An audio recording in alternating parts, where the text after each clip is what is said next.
गर्मी और उमस की मार झेल रही दिल्ली को शुक्रवार को हुई बारिश ने जहां एक तरफ मौसमी राहत दी, वहीं सड़कों पर लगे जाम व जगह जगह जल जमाव के कारण कई तरह की परेशानियों का सामना भी करना पड़ा। थोड़ी सी बारिश ने ही राजधानी की सड़कों और गलियों को तालाब में बदल दिया। इस हालात पर आम आदमी पार्टी ने बीजेपी की 4 इंजन सरकार को आड़े हाथों लेते हुए कहा कि 6 महीने की सरकार ने दिल्ली को डुबोकर रख दिया है। पार्टी नेताओं ने कहा कि बीजेपी अब झूठे दावे करने भी छोड़ चुकी है और सिर्फ मौसम बदलने का इंतजार कर रही है।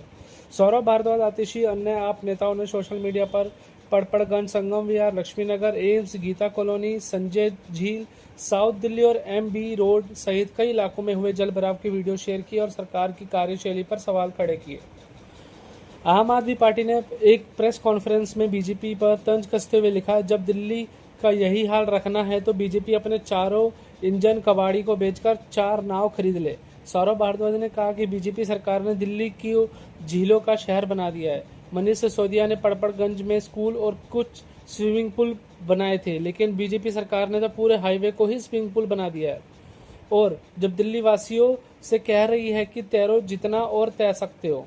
उन्होंने व्यंग किया कि सीएम रेखा गुप्ता रोजगार के नए साधन उपलब्ध करा रही है क्योंकि बीजेपी ने पूरे पड़पड़गंज को स्विमिंग पूल बना दिया है। आम नेताओं ने कहा कि बीजेपी अब झूठे दावे भी नहीं कर रही और सोच रही है कि बरसात खत्म हो और बला टल जाए। आप नेताओं ने राजधानी में बारिश से हुई मौतों का भी जिक्र किया और भाजपा को जिम्मेदार ठहराया।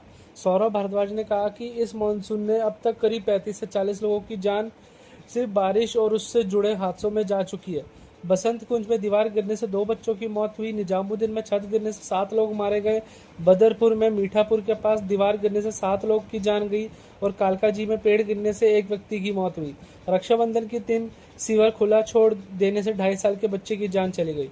भारद्वाज ने कहा कि विपक्ष में रहते हुए बीजेपी पर हर घटना पर आसमान सिर उठा लेती है। LG भी घटना स्थल पर जाते हैं, लेकिन सब सत्ता में आने के लिए LG कहीं नहीं दिखते और ना ही बीजेपी नेताओं को पीड़ित परिवारों की सुध लेने में फुर्सत है। उन्होंने NH24 का वीडियो शेयर कर यह भी पूछा कि अगर डिजिटिंग हुई है और ठेकेदारों को सही पेमेंट मिला है तो सरकार थर्ड पार्टी ऑडिट से क्यों डर रही है।